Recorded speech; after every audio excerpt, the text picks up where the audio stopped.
It is that time of year again where I make my Oscars week predictions. Welcome back, or if you are new here, welcome. My name is Katrina and I make bookish content here on this channel every week, as well as movie reviews. All of my movie reviews are spoiler free, so I will leave a playlist of my recent reviews linked up above in case that's what you've come here for.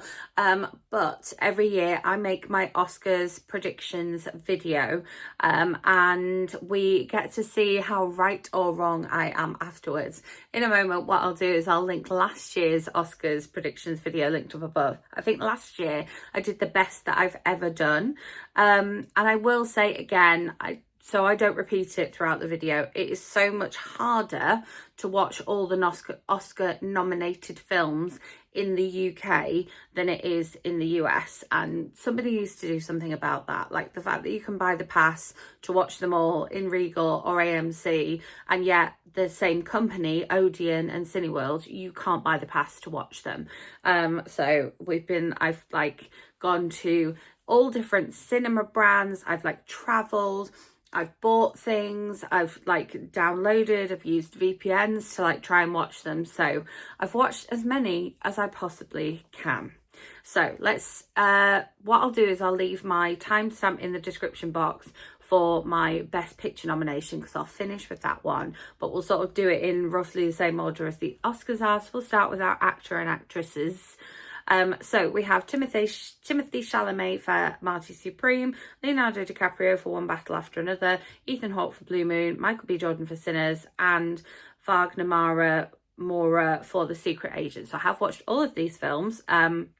I thought that Timothy Chalamet's performance in Marty Supreme was good. I actually, I was impressed by all of these performances. Ethan Hawke in Blue Moon, the shot is basically him the whole entire time, and so it is very impressive because the camera is on him the whole time. He has to work very hard. However, Michael B. Jordan playing both leading roles in the film, I think my pick is going to be him.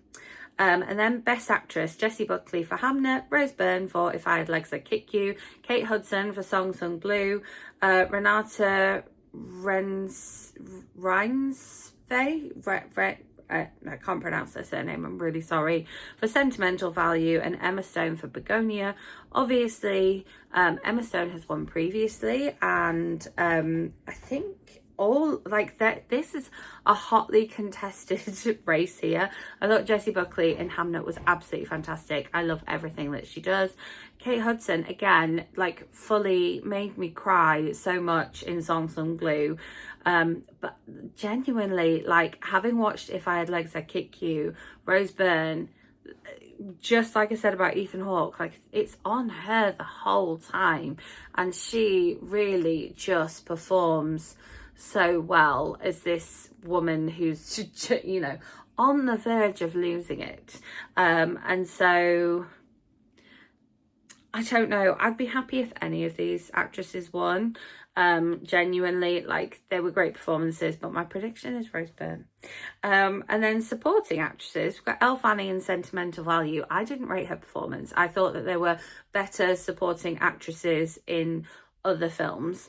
And then Inga Sotolaleas for Sentimental Value, Amy Madigan for Weapons. I didn't watch Weapons. Ollie watched Weapons, but I didn't. And then Wunmi Mosaku for Sinners, and Tiana Taylor for One Battle After Another. For this one, I really hope that Wunmi Mosaku wins for Sinners, because I think her performance was really fabulous. And like I say, I really didn't rate Elle Fanning's performance in Sentimental Value. It didn't stand out for me.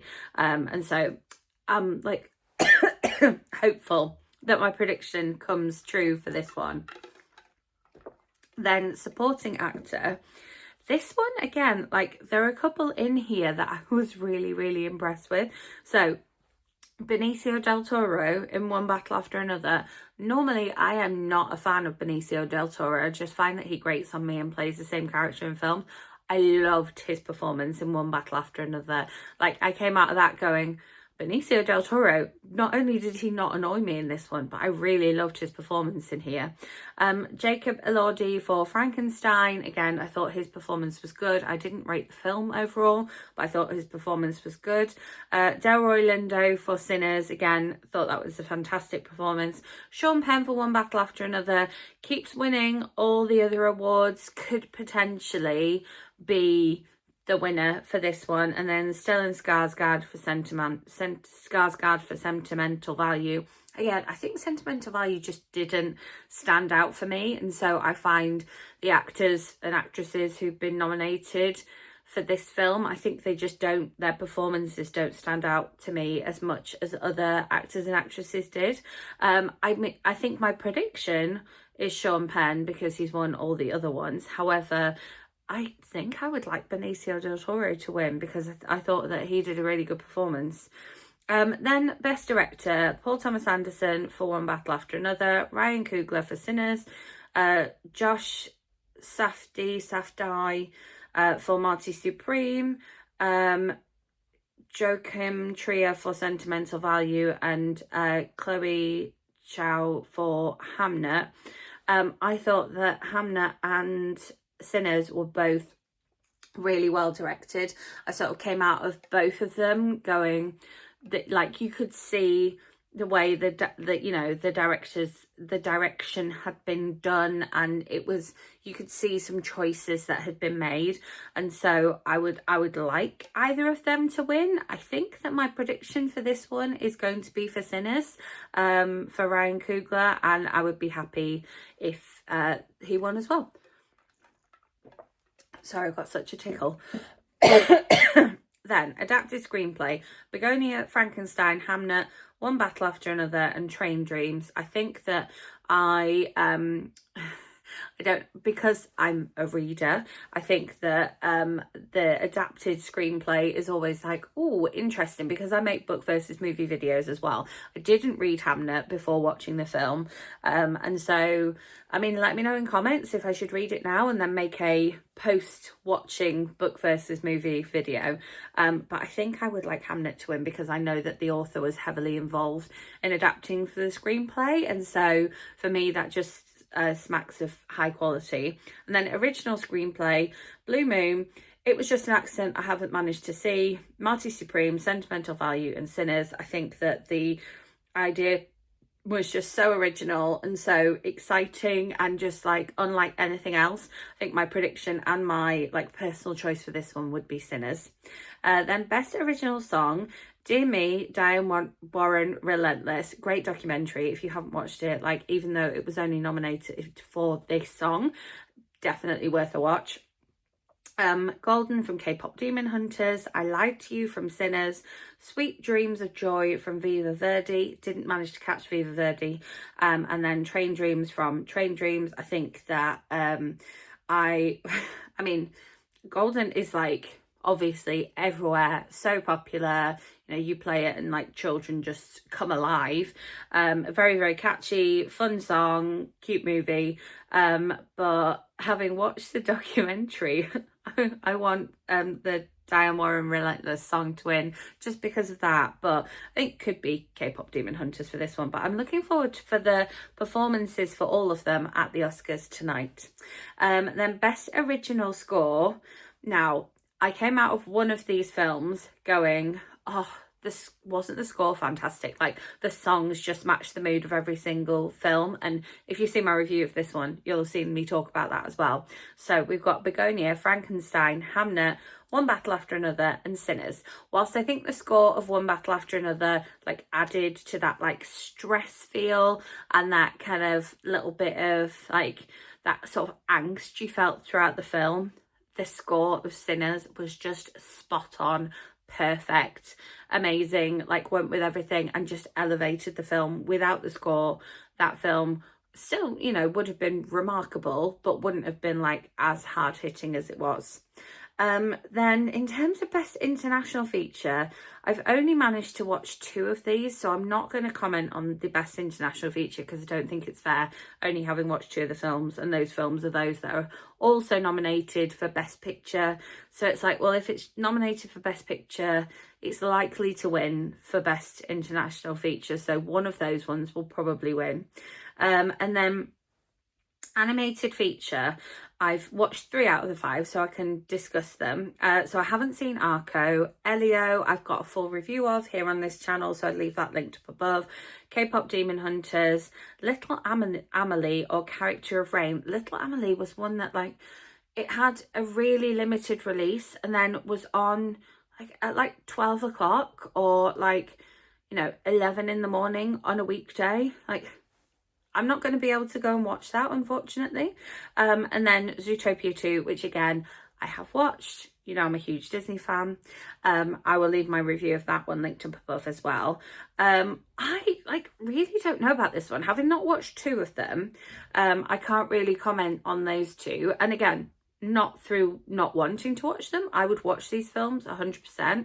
Out of the 2, like my out of the 2 Disney ones, sorry, my like preference would be for Elio. I thought that Elio was a better film than Zootopia 2, but Zootopia 2's done much better at the box office than Elio did. And then, I mean, you know, K-pop Demon Hunters were like the viral film of the summer. So if you're going on popularity, it would be that one. But then I really don't know. Pixar have a better history of winning than Disney does. So I'm going for Elio. I'm hanging my hat on that one. Then I'm kind of gutted because documentary feature, I've managed to watch all of them but one. I'm really gutted I didn't manage to watch the other one. So we've got Come See Me in the Good Light. We've got Cutting Through Rocks, which is the one I haven't managed to watch. We've got Mr. Nobody Against Putin, which I really don't understand why this one was nominated. It just didn't capture me at all.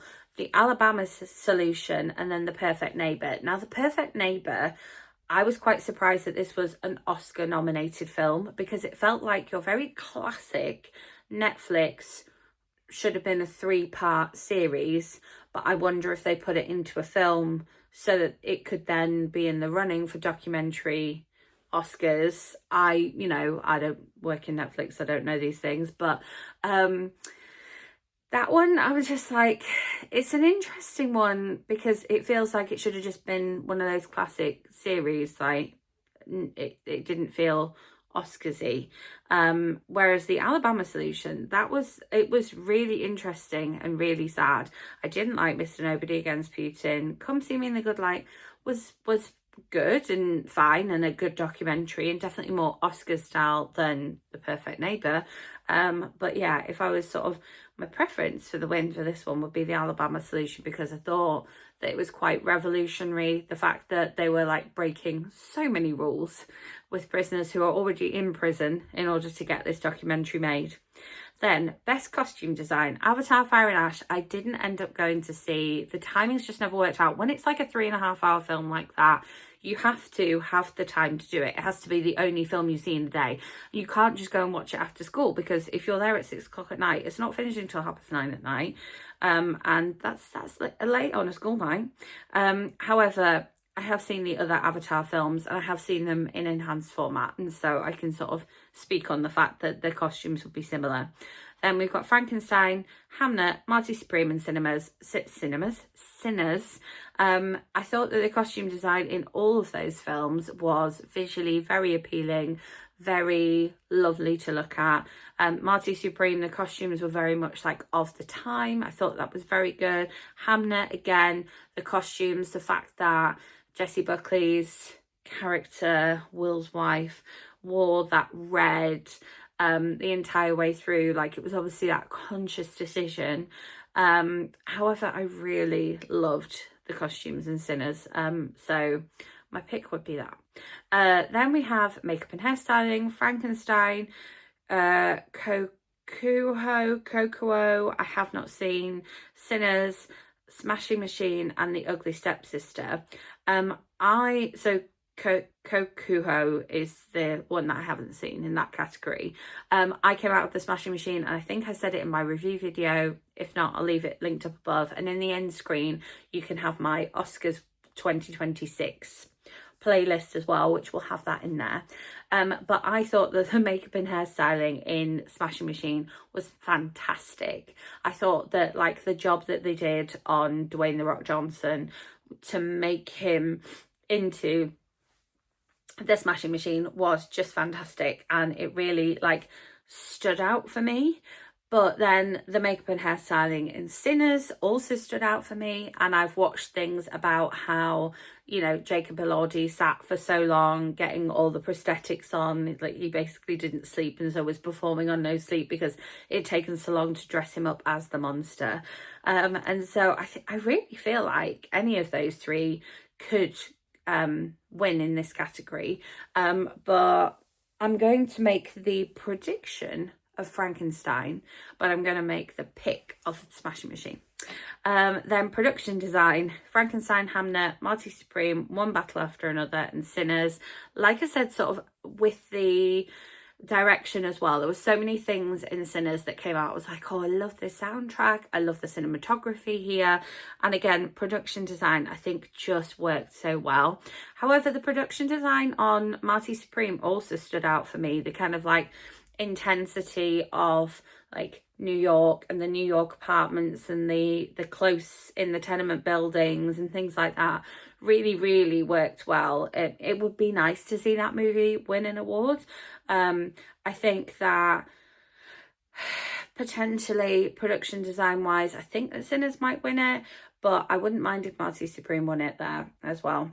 And then sound, Frankenstein, F1, One Battle After Another, Sinners, and then Sirat I haven't seen. Again, talked about the sound after having watched the film. My pick would be Sinners. I could see maybe F1 picking this one up. It didn't stand out to me, but I didn't see it in the cinema, and so it might have been better in the cinema. And then film editing, F1, Marty Supreme, One Battle After Another, Sentimental Value, and Sinners. I came out saying how well it was directed, cinematography, editing. For me, that one is Sinners, and I could see them definitely picking it up, which links in with the next one as well. Frankenstein, Marty Supreme, One Battle After Another, Sinners, and Train Dreams. The cinematography of all of these films really did stand out, and it was like noticeable when watching Train Dreams. It was notable when watching One Battle After Another. The whole cinematography, the picture, the way it was framed for the audience, and the use of colour. Again, like Marty Supreme, you've got that like gritty, like New York, grimy, and then the colour of the ping pong ball or the table tennis ball and things like that. However, for me, it's Sinners. Visual effects, Avatar, Fire and Ash, F1, Jurassic World Rebirth I haven't seen, Sinners, and The Lost Bus.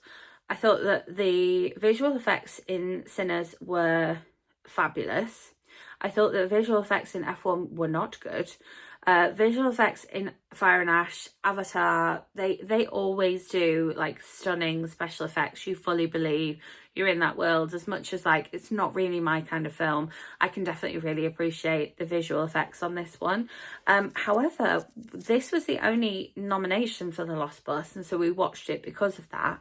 I thought the visual effects were absolutely fantastic. I fully believed that they were in that school bus in the middle of a fire in, you know, California. Like, fully believed those visual effects. Like, I thought they were fantastic. So my pick would probably be The Lost Bus, because I just thought it did such a good job, and I'm not surprised it's nominated. However, my prediction is Avatar, Fire and Ash.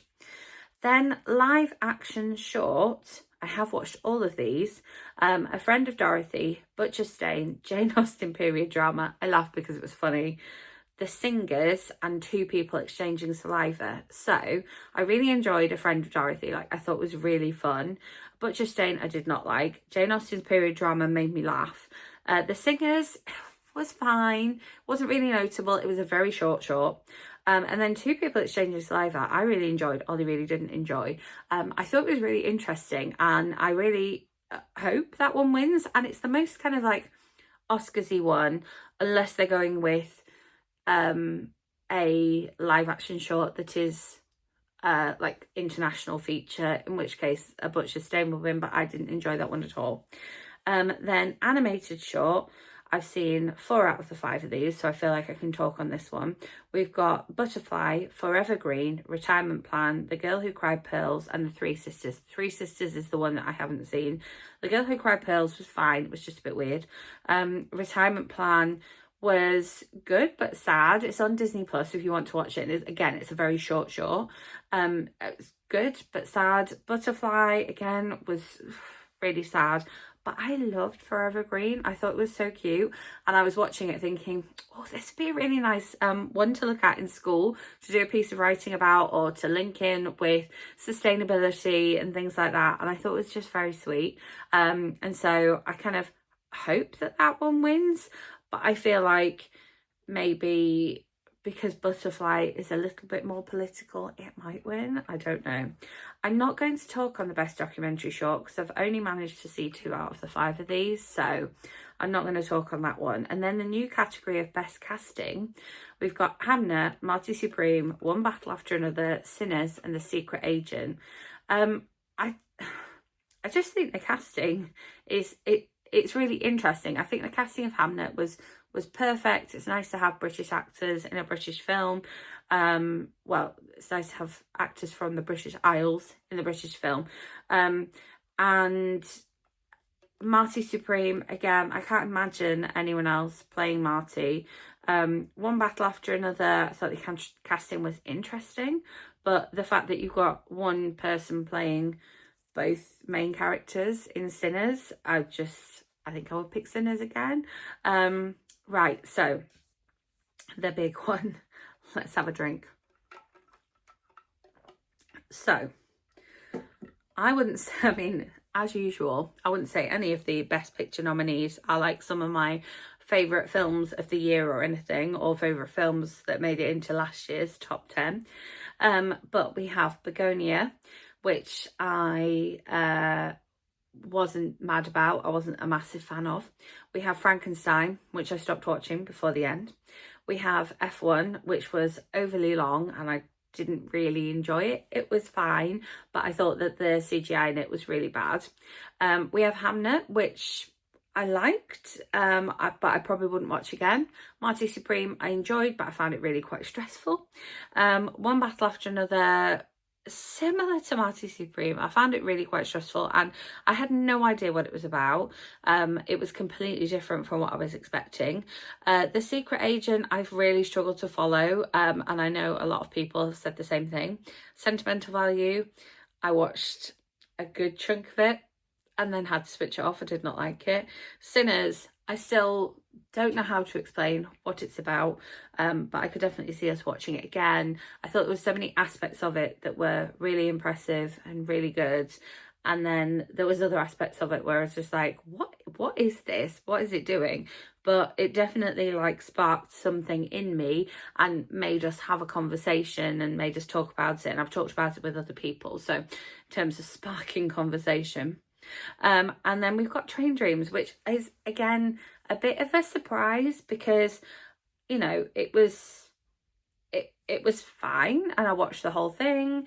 It was interestingly cast. It was sad in parts and shocking in other parts and a bit historical. But when you sort of compare it to the other films on the list, particularly if you're comparing like historical, like you've got a lot here. Like Sinners is set in a specific time for a specific reason. Hamnet is set in a specific time for a specific reason, and Marty Supreme is set in a specific time for a specific reason. And so if you take Train Dreams and compare it to those, I find it really interesting that it's been nominated for Best Picture. I just wasn't a huge fan of it and don't see how it can match up to the other films. But then that's just me as an audience member, not a member of the Academy or anything. So for me, the one that I liked the most from this list was probably Sinners, with Marty Supreme maybe being like a a fairly close second. Like, I could see myself watching either of those again. I really don't know. I mean, it's difficult because so many of the other award ceremonies have had different categories that these have fallen into. But I think with the number of nominations that it's got, I think Sinners could take it. And I wouldn't be mad about it. But then it's a bit of an odd list, and so it seems a little bit open for everyone. As always, please let me know in the comments your predictions. I'm always interested to hear what other people think, and then come back and see how right or wrong I was, because that's always a fun one. Like I say, I will have my Oscars 2026 playlist linked here, as well as my movie reviews, and I will have linked last year's Oscars week predictions video up above as well. I will be back to regularly scheduled movie reviews for you next week. So as always, let me know in comments if there's a particular movie you would like me to go and watch and review here for you. If you enjoyed this video, give it a thumbs up. Make sure you're subscribed and hit that notification bell so you don't miss out on future movie reviews. And I will see you with another video very soon. Thanks for watching.